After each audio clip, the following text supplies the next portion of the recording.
Happy Halloween, paisanos! Buckle up, because tonight— Oh, I'm definitely not gonna get this video finished on time. Happy holidays, friends, enemies, frenemies, and splenemies. Harris Bomber Guy here.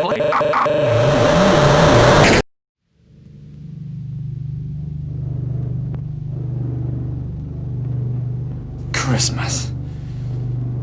Christmas. Christmas!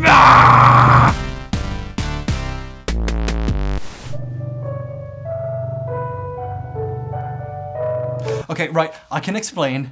I recorded the Halloween segment of that video as a funny joke about how it takes me a while to make videos, and then I actually missed last Christmas.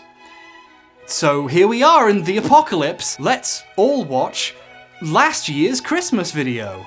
This year, now that it's done, this means I technically got a seasonal video out on time, which means I'm good at my job. Fuck you. I'm just chilling out here in my house, enjoying the best that the clearance aisle had to offer. This Fortnite Funko Pop Tower Recon Specialist, okay. This tasteful Coraline mug you can drink out of Coraline's head. Start off your morning routine with Coraline. Not dishwasher or microwave safe. And this Friends makeup set, where every color is a reference to a show that ended 15 years ago. Fukuyama was right! History ended in 2004 when Rachel got off the plane! And yes, I'm actually going to give this as a gift at my family's Secret Santa this year. I guess you know who got you your gift, Luke. I hope you've seen Friends. I also hope you'll stop being such a Ross. But the sad thing is, when I give my family these gifts, which are as good as they deserve, on Christmas Day, I won't even be allowed to say Merry Christmas as I do it, because of the liberal, communist, atheist conspiracy to destroy the Christian religion by eroding its traditions. Political correctness, whoever that is, literally says it's racist to say Christmas now. At least that's what I reckon is happening, and that's the same thing as checking. Our culture is being crushed underfoot by radicals who want to destroy polite society to achieve their own ends.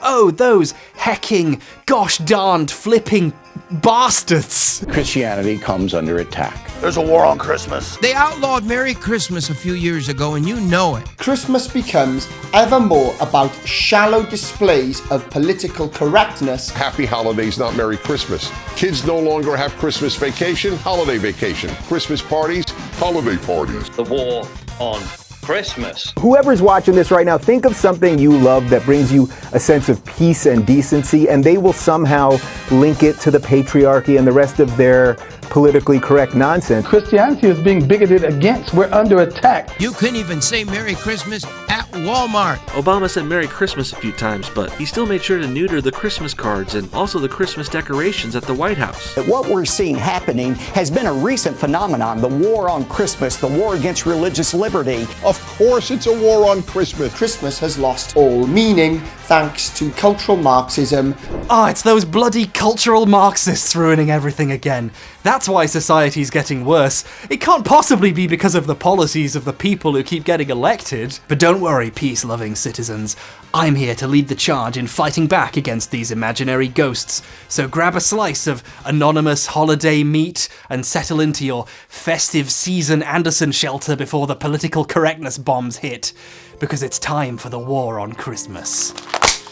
Oh, I won. Ho, ho, ho!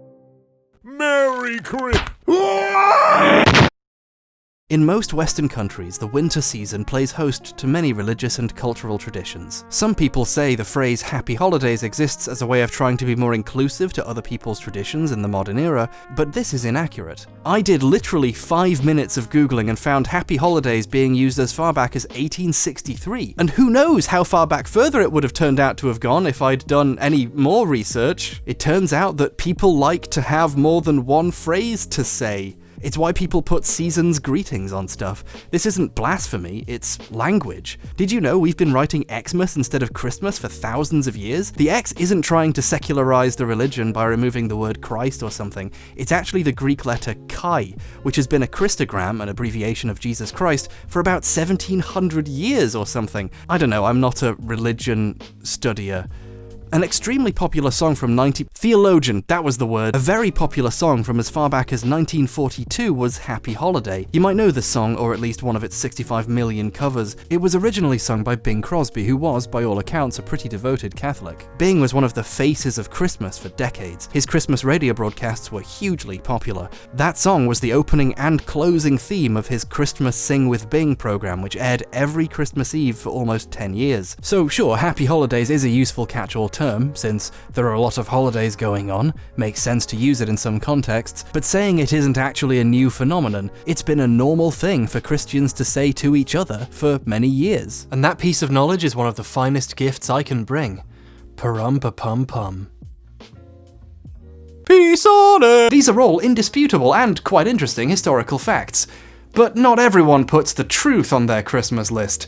Some people want to open their stockings and find an explanation for why they're angry all the time. The big originator of the War on Christmas theory is Bill O'Reilly. I couldn't find footage of Bill's original War on Christmas segment, but handily the script Bill reads from in these segments was posted as an article on Fox's website. The segment was titled Christmas Under Siege, in which he made exaggerated claims about how various holiday parades were doing away with Christmas floats, New York has a holiday tree instead of a Christmas tree, and how Macy's stopped greeting people with Merry Christmas. They said a different thing. O'Reilly then went on to fantasize that this was part of a plot to diminish people's faith in religion, saying that quote-unquote secular progressives wanted to destroy religious oppositions to their policies, such as gay marriage, abortion, and drug legalization. And to bring about this horrible nightmare future, it was important to destroy religion in the public arena. Thus, Christian displays like Christmas must be scaled back because the connection with Judeo-Christian beliefs is bad for the secular agenda. Ah, yes, the famously Judeo-Christian belief in Christmas. The secular movement has influence in the media, among some judges and politicians. Americans will lose their country if they don't begin to take action. Any assault on Judeo-Christian philosophy should be fought. Organizations like thomasmore.org and the Alliance Defense Fund in Phoenix are fighting back, but need your help. The USA cannot defeat terrorism and any other evil without a strong, traditional foundation that clearly defines right from wrong. The struggle today is not about Christmas, but about the spirit of our country. Bill is writing about how Macy's say a different thing now. It's basically the conservative version of slam poetry.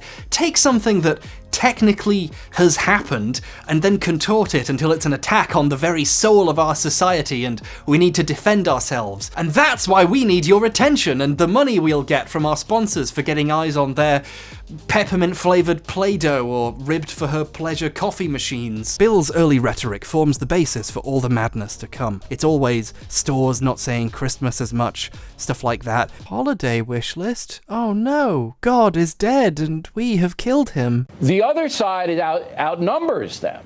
I mean, Judeo-Christian people who believe in that philosophy outnumber the secularists, maybe 6 to 7 to 1. Oh, my religion has more subscribers than yours. By the end of his tenure, Bill was straight up just saying the names of companies which were trying to slit the throat of Christmas. Barnes & Noble, Best Buy, Foot Locker, The Gap, The Limited, Nordstrom.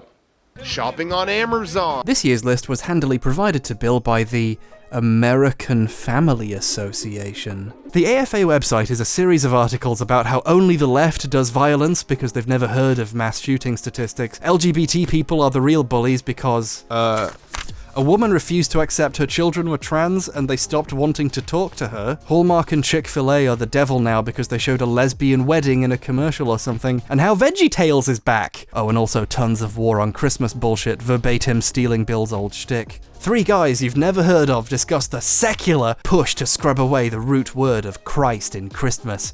There was a war on Christmas we were noticing. Some people may say, well, that's not really a big deal, is it? Well, we thought it was part of the secularist push to scrub all references to Christianity from our culture. Yeah, we've heard all this before. The secularists want to destroy Christianity, and they're doing it by rewording a few things at Christmas.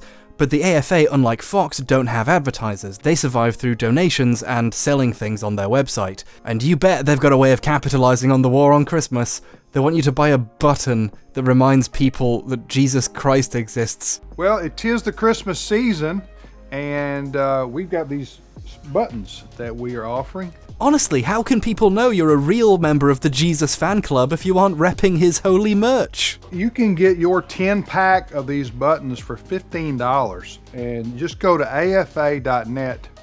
Is it AFA Store? AFA? Either one. AFAstore.net, AFAstore.net. Which brings us to the AFA's yearly naughty or nice list. One of the most deludedly self-righteous lists I've ever read. And I've read my top 10 games of the decade list. Both versions of Dark Souls 2 are on there out of spite. Fuck you! We are not friends! Click on any naughty company name for details and contact information. They want you to send emails to some guy who works at Office Depot to try to get them to write Christmas on things more. If a company has items associated with Christmas, but did not use the word Christmas, then the company is considered as censoring Christmas. That's the rubric. If you sell me a cracker at Christmas, but you don't call it a Christmas cracker, you're a secularist terrorist who's trying to stab the Christmas family. For many years, Bill, with the help of the AFA, was the reigning champion of the fight to save Christmas. He was the only man standing up to defend Christian values, which are the reason he knows right from wrong so well. But then in 2017, he got fired for allegedly sexually harassing at least 6 of his female co-workers. So Bill wasn't exactly a great follower of his religious teachings, was he? It's very clear why the war on Christmas argument is so attention-grabbing. It's telling people that their religion is under attack and we need those traditional values or our country will fall to terrorism or other evil. People will pay attention to your show when you say things like that, which leads to increased viewership and higher value of your advertising spots. You might even get people to buy a button, or get some wealthy cretins to donate comical amounts of money to you. However, I don't think this alone gets to the true core of why this belief survives so well in the minds of more extreme conservatives, so we're gonna have to go deeper. And then it says in brackets, Inception horn noise. Oh, I wasn't supposed to read that. Maybe to understand this line of thinking further, we need to go in search of even more ridiculously false and silly versions and see how it functions there. First, I want to start off with central theme, which is the war on Christmas. Oh, hi, Paul. In this classic video from 2017, which is a yearly rewatch for me, it's just a hilarious shambles in so many ways. Paul Joseph Watson spends 15 minutes of what's left of his life, and you only get one life, this is it, complaining that there's a Tesco commercial with too much diversity in it. They called it a Christmas ad, or at least it was supposed to be that. Didn't have any symbols of Christianity in the ad whatsoever. It did have a gay couple, hijabi Muslims, all this other guff. No actual Christian symbol, because of course we can't have that anymore, can we? At least like put a vicar in it or something. A cross. Anything Christian. It's a Christmas ad, for God's sake. Alright, fine, Paul. I'll see what I can do. Approved for broadcast in InfoWars land. Wait, Paul also stipulated that a religious figure would suffice. Okay, how about this? Hey guys, that was the College of Cardinals on the phone. I've just been elected Pope. There, is that religious enough for you? And if that's not good enough, I bet I can undo some more catechisms. But hang on a second. It's easy to make fun of Paul, he's made sure of that, but let's seriously look at the idea there is some kind of manipulation happening with the lack of Christian iconography in this commercial. Because this begs a deeper question, which is, should Christmas commercials prominently display Christian stuff like crosses and priests? Because I haven't seen a convincing argument that the answer to that question is yes. Because even in commercials long before the supposed war on Christmas, you can still see a seemingly deliberate choice not to explicitly invoke Christianity, even when the intended audience would be mostly Christian. Because it turns out Christians have been having this exact discussion for a long time now, even before anyone knew what political correctness was. Historically, plenty of Christians have found that their religion being tied to a product being sold to them is kind of crass and disgusting. There's a Fox and Friends segment from a few years ago that highlights this discrepancy in an amazing way. They had a real Catholic priest on to discuss the war on Christmas, but despite how hard they tried to push him, he wasn't annoyed that things weren't Christian enough. You'd be fine if it said Merry Christmas, but it doesn't. It says Happy Holidays, or things are simply red or green. Well, it's not so much that bothers me. It's more that the consumerism and the pressure to just shop. He was much more concerned with how consumerism had eroded the religious meaning of the holiday.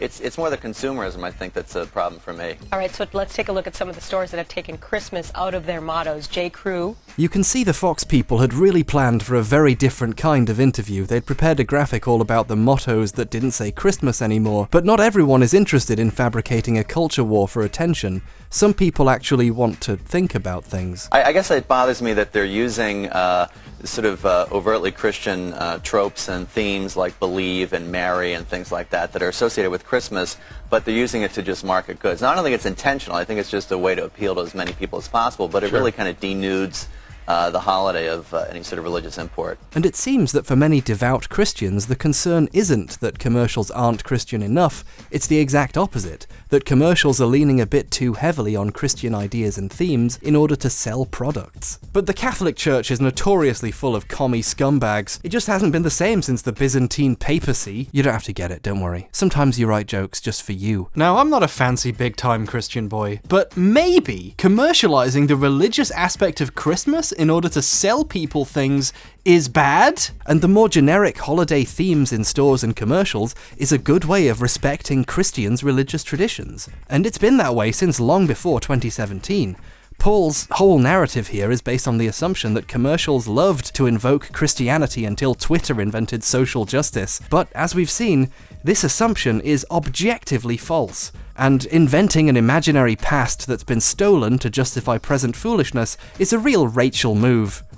Regina Phalange. Facts and data are inconvenient for Paul, so he doesn't like to bring them up, but I saw something interesting that I thought was relevant, so I'm going to talk about it while I have the chance. There's a great paper by the National Center for Social Research, which has been gathering data about how people approach their religion for about 35 years now, and what they discovered is quite interesting. In the last 30 years, less and less people identify as Christian, at least according to the most accurate data. This corresponds with an increase in people identifying specifically as unreligious or atheist. Since the 2010s, there's been decisively more non-religious people in Britain than Christians even. Most of these people probably still celebrate Christian traditions. They're a common part of English culture. I'm an atheist and I still celebrate Christmas. But all these folks probably aren't putting crosses anywhere in their houses. And really, who's to say that that's what Christians do? Not everyone thinks that celebrating their faith requires putting a cross in their house. People's relationships with their religion aren't that simple. There's no Christmas handbook mandating you hang a cross up for the Yuletide. In fact, the actual Christian handbook seems to prioritize worshipping in private, unlike those darn pagans who love to babble on and on. What a weird thing to specify. I guess what I'm trying to say is, for most people, this commercial is an accurate representation of how people behave at Christmas. It's just not about throwing crosses around, you know? But while we're on the topic of representation, I can't help but notice the specific lack of lightsabers or delicious space milk anywhere in this commercial. Even though, according to census data, almost 1% of Britons self-identify as Jedi. Probably not after this Christmas, though. No! Stop it! No! Paul's rant kind of goes on for a while. He doesn't really have a point he's getting to, so much as he's mad a commercial has Muslims in it for a few seconds. He's mad it's a Twitter moment and some people are applauding the diversity. He's sure that a YouTube video being brigaded by his followers and getting a couple of thousand dislikes indicates actually it's very unpopular, and so on. You can even see in his face that he's struggling to really articulate a decent justification to be angry. Of course, there was a backlash to the backlash, which basically peaked yesterday with Twitter. Twitter came out and said this was one of their featured stories in their Twitter Moments, which of course is on the homepage when anybody goes onto Twitter. Imagine this being your life. It's stuff like this that really gives context to tweets where he's mad at black celebrities talking about racism, calling them sanctimonious crybabies. Saying Britain still has racism is annoying. What's way more important and pressing is the Tesco Christmas commercial. He's also very sure this stuff isn't Bill O'Reilly nonsense anymore. It used to be, but it's real now. It's no longer some Bill O'Reilly meme when it's actually happening. He keeps saying this over and over. It's like boomer dubstep. Now, I remember 10, 15 years ago, this is something that Bill O'Reilly, these other neocons would constantly bring up. People would debunk it and say it's a false concern, it's being exaggerated. There's no war on Christmas. What are you talking about? This is crazy. Well, fast forward to 2017. Everything Bill O'Reilly said, yeah, that was crazy, but fast forward to the Tesco Christmas commercial. The thing about InfoWars videos, which are recorded live on the actual show, the ones where Alex is also there and Paul's just calling in, is that Paul is fundamentally not a very good live speaker. I'm not saying this because I disagree with his political views, or to make fun of him. He's a poor public speaker, it's just not one of his skills. And that's fine, some people are just too self-conscious for it. That's why he writes his videos in advance and edits them with snappy cuts and always is yelling. It makes his work hold people's attention, but he just can't maintain that energy in a live setting. Worse, his clear anxieties about what he's doing start to come through when the spotlight's on him too long. Sometimes he workshops his tweets in the pub with his friends before he posts them. No, I'm serious. He shows the tweet on his phone to his friends and asks, "Is this okay? Should I post it?" Looking for some kind of approval with an anxious look on his face. And it's a tweet petulantly quoting Stormzy out of context in order to imply that he hates all white people, and his remaining real-life friends nod and go, "Yeah, sure, man. I don't get why it's a big deal to you, but I guess it's for your job, right?" And then one of them sends me a message about it later. But anyway, my point is, Paul isn't that great at this whole live entertainment thing, and there's a reason Alex Jones uses him as sporadically as he can on his shows. He's only got about 5 things to say, and he has to keep saying them over and over. So eventually Alex realizes he needs to jump in and starts interrupting him with points of his own. It's a Christmas ad, for God's sake. But here's the kicker, right? It's like having a Christmas ad where you drag Santa Claus behind a car. Yeah, there've been newspaper articles about it all week. Well, Paul, this is cultural appropriation. This is what the left's all about, is overriding, taking control of everything, dominating culture. All the headlines were like, "Oh, you're so offended at seeing Muslims." It's like, no, I'm offended at the fact, or I'm perplexed at the fact there's no... It'd be like if you had an ad saying, this holiday season, support Ramadan at your local halal stores, and then it showed guys in Knights Templar uniforms at the Muslim store. The Muslim store. The other big claim he's making in this War on Christmas bit also is to do with Tesco. Paul went to a Tesco's and noticed, to his horror, that not enough things said Christmas, so he whipped out his phone and took some pictures to complain about on Twitter later. There's a funny bit in this video where Alex says he should have documented it, not realizing Paul already had. They've got these Christmas cards, Alex. They've renamed them. They're now called charity cards. Paul, you got to go back in and get some footage of this. Well, I've got the pictures and I tweeted them, but people said... Just incredibly poor communication going on at InfoWars. The tweets themselves are really something. Was in Tesco earlier. Their entire... I can't do his voice. Their entire Christmas shelf, cards, wrapping paper, confectionery, not a single mention of the word Christmas. Not a single one. Christmas cards are now called charity cards. Pathetic. Truly pathetic. Then he added Tesco. Yeah, this is Tesco speaking. I'm sorry, Paul. We'll put Christmas on the crack. And before all you pointy heads claim they're called charity cards because some proceeds go to charity, that's always been the case. But they were still called Christmas cards. It's not just the commercial. At Tesco has capitulated to politically correct douchebaggery. And then there's a picture of some crackers and they're just called crackers. You know, because that's their name. They're not even calling them Christmas crackers anymore. The War on Christmas used to be some far-right evangelical Bill O'Reilly... Jesus Christ, Paul, we get it. You don't have to say it that many times. Truly saddening. After all these years, Tesco have finally started the War on Christmas for real. There's no Christmas anywhere in Tesco anymore. Not a single one. However, eagle-eyed viewers, well, frankly, eyed viewers who take a look at the photograph for more than a nanosecond might start to notice things Paul somehow didn't notice when he was literally standing there looking at them. For example, if you zoom in on one of his own pictures, you can actually see Merry Christmas written on some of the crackers. Some people went into their local Tesco and found that Christmas was written everywhere. Some people pointed out that these charity cards were in a display marked Christmas cards, and still others looked at packs of these charity cards and found that some of them say Merry Christmas on them. Tesco also has Christmas all over its website, where it happens to refer to the charity cards as charity Christmas cards. The website also refers to crackers as Christmas crackers. Not a single one. These things were mentioned to Paul immediately in response to the tweets when he made them a few years ago, and good fun was had by all laughing at this sad middle-aged man taking pictures in Tesco to whine about. By far the funniest bit of this video is when they cut to a feed of Paul's tweet thread about the Tesco stuff, and when they're scrolling down, they accidentally scroll to the tweet pointing out Christmas is literally on the packaging, and then whoever's doing the screen capture panics, zooms out, and scrolls down one more, and it's the one pointing out Christmas is on the website. And they just have to awkwardly fade back to Paul, saying it's not all made up, this is definitely real. Now,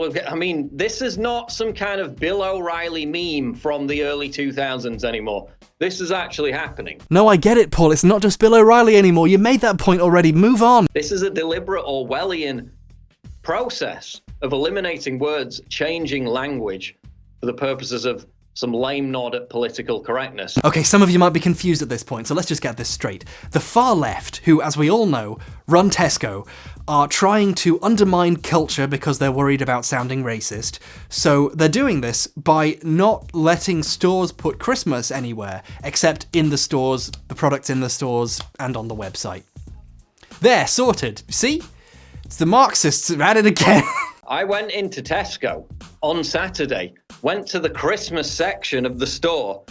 Not one mention of Christmas. They don't even mention the word Christmas. Paul, of course they did. That's how you know it's the Christmas section. That's why every year I know exactly where the elves are. You can't hide from me. Now, there is one minor thing worth talking about here. One teensy tiny thing that Paul might not have thought about, which is that one of the reasons why Christmas isn't written on everything is because you already know it's for Christmas. All the Christmas stuff is only in stores in the Christmas season for you to buy for Christmas. They're neatly arranged in special red aisles so you know where to look for the Christmas stuff. Putting Christmas on every single thing is just pointless. This isn't even to do with political correctness. It's just basic store design. They don't feel the need to acknowledge Christmas on the label because Christmas is being acknowledged at every other point in this transaction. Oh no, the label of this wrapping paper doesn't say Christmas wrapping paper. Help, I'm being tricked into forgetting my religion exists. Oh, Christmas is written all over the fucking wrapping paper? Oh, well, I guess I'll celebrate Christmas again this year. God, the cultural Marxists had better get their act together if they're gonna win this war. Fuck! There! That's probably structurally stable, right? Now, one might say, it's not fair to go after an old InfoWars video. What if InfoWars have spontaneously become smart and rational now, and cleverly moved on from a topic that they got obliterated on when people looked at their own photos? Well, yeah, they did. They dropped the topic and decided to move on to doing real journalism. I'm kidding, they did another one this year. Alex Jones goes to the Texas state capitol to witness the city of Austin's Christmas tree and expose the anti-Christian agenda hidden in plain sight. The banner beneath the tree that reads Happy Holidays. Merry Christmas, ladies and gentlemen. Merry Christmas. And it's about Jesus Christ. It's not about the big corporations and the Chi-Com atheist and the globalist. I think the existence of videos like this really crystallizes what the war on Christmas is actually about. Bullshit artists like InfoWars have to play a very careful game to survive and make money. InfoWars can't make money as a news website because they don't actually do any journalism, so no one comes to them for that. And they can't easily sell advertisements on their website or videos because, for unknown reasons, barely anyone wants to be associated with them. It starts out with don't use the N-word. Well, I don't use that, so okay. And then next it's, don't say Merry Christmas, say Happy Holidays. Yeah, those are the same thing. I never thought of it that way. Imagine a shoe company looking for somewhere to advertise and seeing one of these videos and it's Alex Jones going, remember when they tricked us into not saying the N-word anymore? Well, Happy Holidays is just like that. They're probably going to say no. But Alex Jones has this problem, which is that he really, really likes expensive watches. He loves to wear Rolexes on his show, and according to court records, he once bought 4 of them in a single day. The cheapest one I could find him wearing cost around $12,000. So obviously he needs a lot of money to live. And how's he going to do that? Why, he'd have to develop some kind of business model that revolves around exploiting gullible people. So their best bet is to target a very specific demographic. In this case, conservatives with a conspiratorial streak, validate them by telling them that they're right, and then going, hey, if you want to become even more powerful, check out our pills. Also, get all you need to completely stuff Christmas stockings this year with our Christmas Mega Pack. So it starts with, don't say Merry Christmas, and it ends with, they create an orthodox centralized system as well that is going to be welded into the new fascist left West, and out of that marriage you will have the communist socialist system of Islam merge with that. I mean, this sentence doesn't make sense. It just doesn't. It's a list of keywords. But just making fun of how dumb this all is would be to ignore why he still does it and why it works. On topics like this, I find myself constantly coming back to a great paper by Cormac Hurley, a principal researcher at Microsoft, about Nigerian email scams and how they function. You know how the Nigerian email scams usually have very poor language usage and grammar, and even say they're from Nigeria, even though if you Google Nigeria, one of the first results is email scam, and that makes them an obvious scam to most people? This is actually part of how the scam works, because their targets are the sort of people who won't notice the writing problems, because they tend to be the sort of people who end up giving them money. If you're smart enough to not fall for that part, they don't want you wasting their time, and they've quite smartly selected you out of the process by writing poorly. Since gullibility is unobservable, the best strategy is to get those who possess this quality to self-identify. InfoWars is following a similar business practice. Alex Jones's objective is to make money to sustain his expensive lifestyle where he eats watches or something, and to do that he needs to target an audience who will be fooled into buying his overpriced stuff. So by talking absolute nonsense, yes, Jones is turning away everyone with half a brain, but people with half a brain generally are quite hard to sell the world's most expensive protein bars, Ultimate Fish Oil, and Ultra 12. Jones is deliberately laser targeting the kind of people who would hear a phrase like the communist socialist system of Islam and think, wow, that's bad, that's really bad, that's 3 bad things I hate. How do I stop that thing that must be happening because the man with the nice watch said it was? Which leaves them open to being sold the idea that keeping InfoWars afloat by buying their stuff is basically the same as showing you're a hero fighting back against these very real problems. And for the people who fall for it, it is a real ego boost, which creates a loyal fan base full of repeat customers. Nobody finds these videos convincing, but the people they're for find them reassuring. What you call weird conspiracy theorists who need validation, some people call a marketable demographic. But to keep this machine going, Jones has to find increasingly outlandish things to say to hold these people's attention and come up with reasons to keep supporting him and fighting the info war. And that means getting more and more ridiculous as the infinite eternal threat only gets even more infinitely threatening. Not only does this dance get increasingly difficult, they've also discovered that you can't just say lies about people, it turns out. If they say ridiculous bullshit about real people, they risk being sued for libel or defamation, as is the case with the Sandy Hook parents, who are in the process of fucking destroying Jones in court for telling his sizable audience that the parents of murdered children are all just paid actors and it was a fake shooting. So the war on Christmas is a real boon for Jones, because he can just go hog wild about whatever comes into his head, just make up whatever, and occasionally cut to footage of a tree being pushed over or some random act of vandalism and explain how they're all connected by a web of destruction by the secret Muslim communist anti-family coalition, and it's so incomprehensible it can't even be considered defamation of anyone. This is the kind of nonsense safe zone InfoWars has to live in to avoid destroying itself by getting owned in court, which is why, for legal reasons, I'm required to mention that story I told earlier about Paul Joseph Watson is not true. I made it up. Those DMs are fake. I thought it would be a funny joke to show how shitty it is to make things up about people. However, even though I made it up, it definitely did happen. The war on Christmas is a safe bet for Jones to cover, since there's no obvious tangible negative effect on real people, except his audience, whose minds he is completely ruining, but that's their choice. As what some French people might call a connoisseur of InfoWars garbage, so I guess it's me whose life they're ruining, this is my favourite kind of the schlock they do, where Alex just grabs a cameraman and goes out in public and just makes a bunch of noise and runs around annoying people and getting to arguments with whoever he can get his soy-stained hands on. Sometimes he forgets that trying to cite data opens him up to being punked, and accidentally offers statistics that can be easily rebuked with simple explanations, and then they have to leave it in because that's the best footage they got that night. There is a war on Christmas. There is a war on Christianity. Did you know that more than half of all religious persecution in the world is against Christians? I believe it. I mean, we're one of the largest groups. No. So statistically, if there's attack on a religion, there's going to be a lot of attack on Christians. Once that kid politely shakes his hand and leaves, Jones starts losing it, just screaming Merry Christmas into the void, talking about how free he is from control. Merry Christmas! We're not surrendering, ladies and gentlemen. America and the world is awake. Freedom is rising. And Merry Christmas from Infowars.com. But then he remembers that the point of all this is to push his products, so then there's another few minutes where he calms down and talks about the great deals you can get at InfoWarsStore.com. There's a war on Christmas, there's a war on America, there's a war on our free speech, there's a war on the family's very existence. And those very same forces that have it out for Christianity have it out for InfoWars and have it out for you and your family.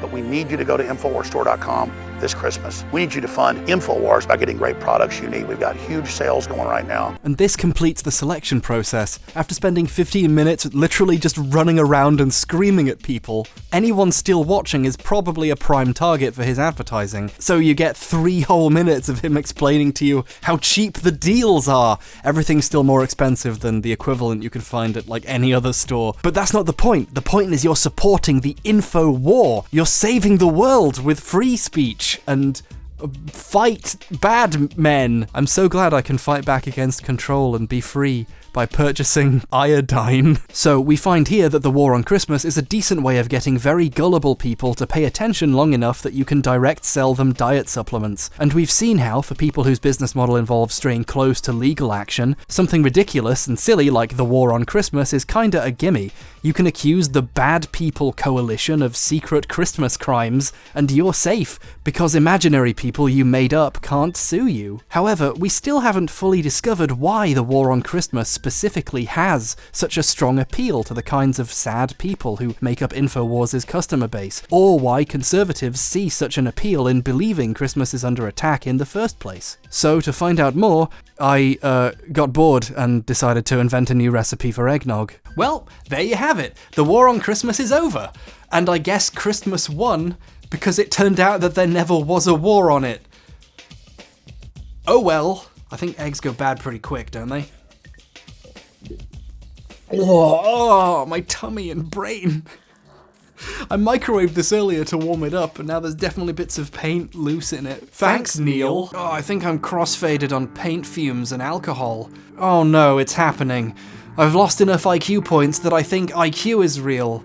And that means I'm fucked up enough to watch a PragerU video. PragerU is a YouTube channel funded by oil and fracking barons and other related think tanks which likes to masquerade as a university. Honestly, you don't even need to look up the topics they cover. If you find a list of their major donors, you can pretty easily guess the entirety of their video output. They make 5-minute long videos which feature next to no research or evidence, but they have a lot of money to spend on infographics and getting special guests to read their scripts, and that's basically the same thing as being true. This one on the war on Christmas is called Just Say Merry Christmas. This is the usual stuff we've seen before, but presented in a new way. I mean, literally, it's just a repurposed Bill O'Reilly script, complete with an aside about how it's the secularists' fault. The opponents of Merry Christmas and other uses of the word Christmas know exactly what they're doing. The opponents of Christmas? What the fuck? They're disingenuous when they dismiss defenders of Merry Christmas as fabricating some, quote, war on Christmas. Of course it's a war on Christmas.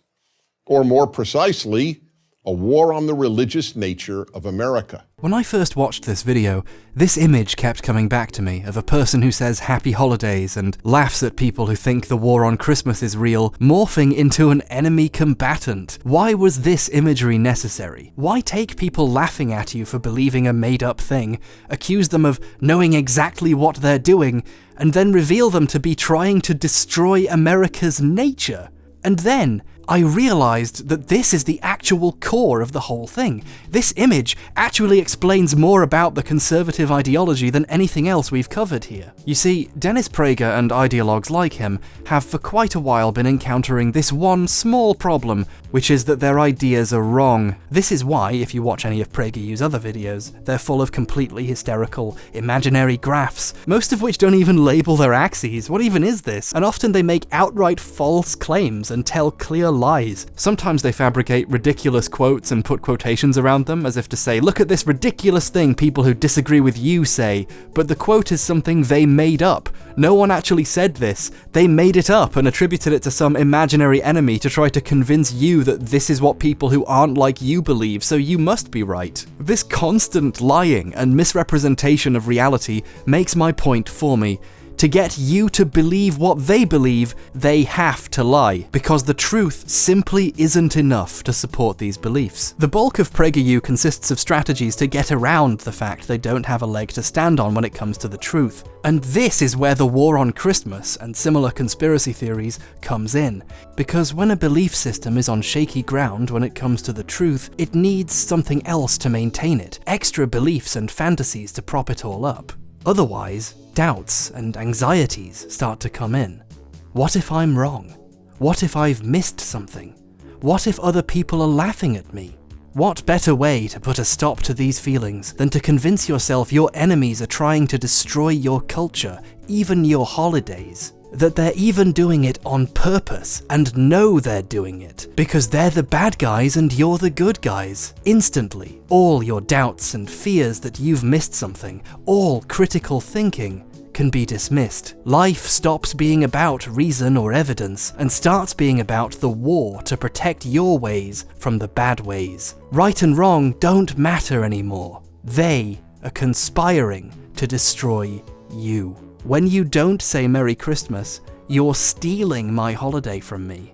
They even have a little animation where a kid beats up Santa Claus. This is how persecuted the far right need to convince themselves they are to escape from the much simpler conclusion that some of the things they believe aren't true. Everyone has to be out to get them. Even by saying happy holidays, you're kicking the shit out of their dreams. Imagine something you enjoy, something you love. The bad guys hate it. They'll call it racist and patriarchal and try to destroy it. You're smart. You think good things. Their ideas are weird and strange. It's okay. It's okay. You can go back to sleep.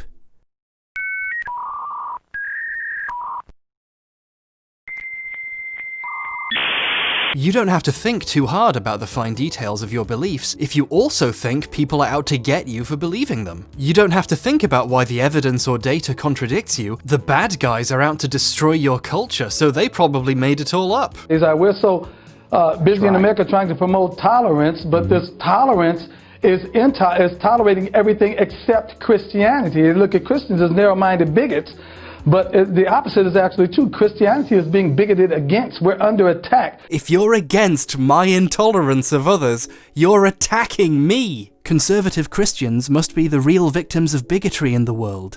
I'm not wrong. There's just a war against my beliefs. How convenient. And it's once again the person of the Lord Jesus Christ that is under attack. Amen. But the Bible says no weapon formed against us shall be able to prosper. So we're going to be all right. Tell that to Constantinople, baby! Prager ends his video by summing up his victim complex for me. By not wishing me a Merry Christmas, you are not being inclusive. You are excluding me from one of my nation's national holidays. So please say Merry Christmas and Christmas party and Christmas vacation. If you don't, you're not inclusive. You're hurtful. Private military contractors, on the other hand, are fine! What the fuck? Ah, what a delightfully unbiased video. No political agenda here. This course was made possible by a generous donation from Reagan.com. A great example of how this imaginary sense of victimhood excuses flaws in the rest of the belief system is present in this video. Prager briefly sums up what he calls the inclusiveness argument. Let's see how he summarizes it. That Merry Christmas or Christmas party or Christmas vacation is not inclusive. Now, what he's saying kind of makes sense here, doesn't it? If there's going to be an event during the holiday season that's traditionally called a Christmas party, but some people who don't celebrate Christmas might also be invited to it, some people might argue that calling it a holiday party is a more appropriate name than a Christmas party. Now, personally, I don't think it really matters what you call a party, and I also don't really think many non-Christians will decide not to go to an event simply because it's called a Christmas event. But I do see the overall point of the inclusiveness argument. It is maybe a little more appropriate a name for a gathering of people, and I don't really think there's anything wrong with naming something like that in the hopes it makes some people feel more recognized and included. It's just not a big deal. The argument seems fairly decent to me. So, what is Dennis's rebuttal to this argument? Well, his problem is he doesn't really have one. He simply asks who is really being excluded and uses this to segue into an actually unrelated final point, which we'll get to later. But his actual rebuttal is provided in how he presents this argument, which is that this entire argument is just a trick you shouldn't listen to at all. Let's look at how he sets up the inclusiveness argument in the video. Activists on the left will eventually seek to remove Christmas as a national holiday. Now, the left doesn't announce that its agenda is to thoroughly secularize American and European societies. Instead, they offer the inclusiveness argument. The leftist secularists, an all-powerful cult, are trying to change the nature of America, but they can't just walk around all day saying, "I'm evil and want to destroy Christmas," so they came up with this argument instead, but it's not their real reason, so you should ignore it. The argument might sound reasonable, but you shouldn't think about it, because they're bad and have an evil agenda. This masks the actual truth, which is that the inclusiveness argument is actually fairly cogent. Dennis can't give a rebuttal to that, because it's a really simple, small point that just makes sense. But admitting that means conceding that sometimes it's nice to make people feel included, which destroys the entire war on Christmas argument. So instead, he reframes the argument as a fake trick by a group of people who want to remove religion from society, who are only pretending to want people to feel included. And this is how persecution complexes function in making people retain their ideas. If you make a decent enough argument that they can't give a rebuttal to, they can just fantasize about how it's a trick. This inclusive argument plays on Americans' highly developed sense of decency. They're just trying to play on your sense of decency, as opposed to expecting you to do a really basic, decent thing. It's all part of the secret secularist plot by the secularists to bring about their state religion, secularism. Most people do not realize that the left believes in secularism as fervently as religious Jews and Christians believe in the Bible. I'm sorry, what? That doesn't make any fucking sense, Dennis! What does that mean? Who the fuck do secularists pray to? Fucking Aquaman! I did it, I did the joke, I did the thing again. Do you remember it? Do you remember?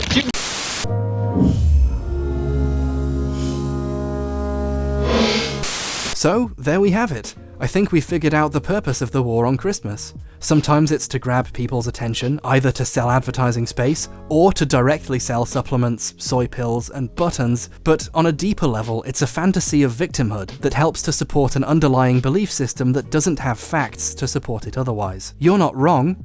They're just out to get you. Who's they? It's whoever you want it to be.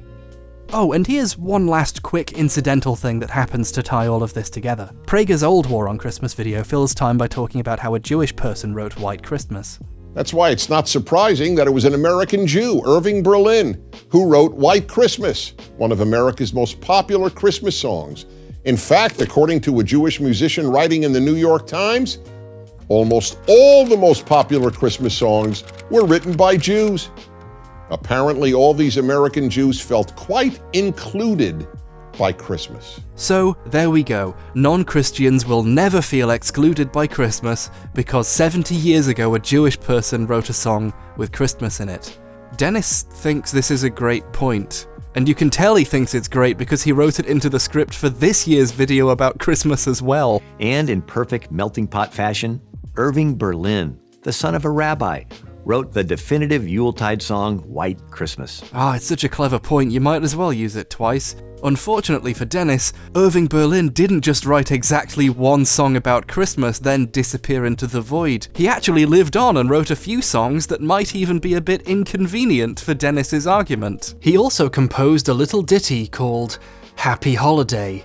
That's right, the same guy behind White Christmas also wrote the other incredibly iconic Christmas song, the one that opened and closed Bing Crosby's Big Christmas Show for many years. Apparently, Irving Berlin wrote Happy Holidays into his lyrics because that's a completely normal thing to say, and the use of the phrase has nothing to do with political correctness. Incidentally, White Christmas was composed for a film called Holiday Inn, which also has Happy Holiday on the soundtrack. This fact isn't particularly meaningful here, but I thought it was funny. Dennis Prager obviously knows all this. If he knows about Irving Berlin, he surely knows his other popular songs and their titles. He's not stupid. He knows it's normal to say happy holidays at Christmas. It's impossible to miss this fact even if you do basic research. Hell, even one of the articles he cites in the video mentions that White Christmas was written for Holiday Inn, but for his videos, he performatively pretends these facts don't exist, because PragerU is a fake university designed to sell a broken belief system so its donors can continue to profit from the status quo. And at the end of the day, isn't that what Christmas is all about? No! Well, it shouldn't be, but it is. Wow, with motion graphics, you can strawman people easily. Great idea, Dennis, but what are you gonna do if other people start doing it to you? Oh, his mouth fell off. Merry Christmas, everyone! See, I can say it, and I'm king of the male feminists, so clearly there's no problem here. Other people do have holidays around now, though, so happy holidays might be more appropriate in some circumstances. Anyway, if you're angry and you need a reason to be angry to do with Christmas, go to therapy. Just go to therapy. If you're angry and you think it's because lesbians are in a Christmas thing, you're not actually angry because people are corrupting Christmas or infecting your traditions and culture. You're not even angry because of political correctness or leftism. You're angry because you feel expected to be, because you've built a cage for your mind. And the solution to that is to change things about yourself. Sorry, there isn't anything wrong that needs to be fixed with the world. That's you. I wouldn't be so sure, Harris. Fortnite Tower Recon Specialist! You're alive! Yes, thanks to the magic of Christmas, I'm real now. And I'm going to take you on an adventure of discovery until you convert to whatever Kirk Cameron thinks is Christianity. You know, like in reactionary Christian movies. What is this, a Nostalgia Critic video? We're not doing that. We're not parodying a whole movie genre now. This is the end of the video. We're done. But movie parodies are automatically funny if you know what they're referencing, so it's easy content. And you make videos slowly enough already. This way, half the script writes itself. Yeah, for the first few minutes maybe, but I can't sustain a whole... You know, I'm sick of this bit too. We're done. That's the end of... You can't just end a video because you gave up on your own storyline. Happy Wintermas, everybody! Christmas.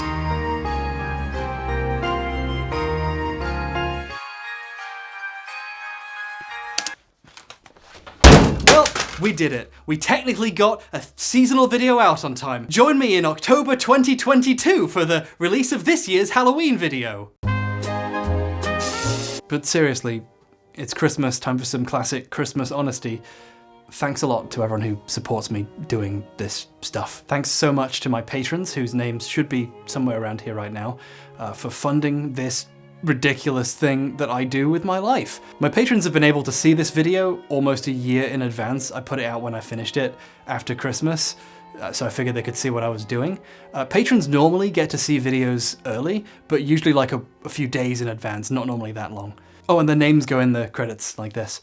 I also do bonus videos and behind the scenes type stuff. I did a really high effort video about the graph that I made for this video, which is probably the best video I ever made and barely anyone's gonna see it, so that's nice. It's been kind of amazing being able to spend all day writing and researching videos and editing and Googling how to make nice looking graphs. And for that to be my job has been kind of amazing. I had a really bad year in 2018. I got out of this very long depression spiral and didn't really know what I was gonna do with my life after that. And I came out in early 2019 to discover that I somehow had this audience of people who thought what I did was good and meaningful, and friends who actually seemed to like me as a person for once. And as bad as things have been in the last little while, I can't shake that feeling of just being happy to be here. So, thank you so much. I don't think I'll ever be thankful enough, but thank you. Well, that's the Christmas video. I hope you liked it. I mean, this video kind of had a weird ending, didn't it?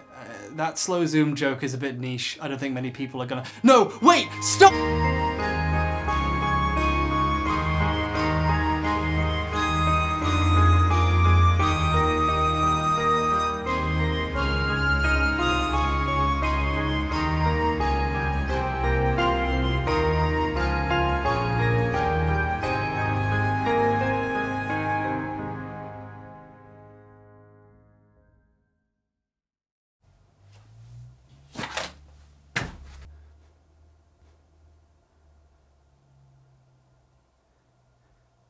Wow, frozen much? I know it's cold in here, but come on, guy. Haha, now that's what I call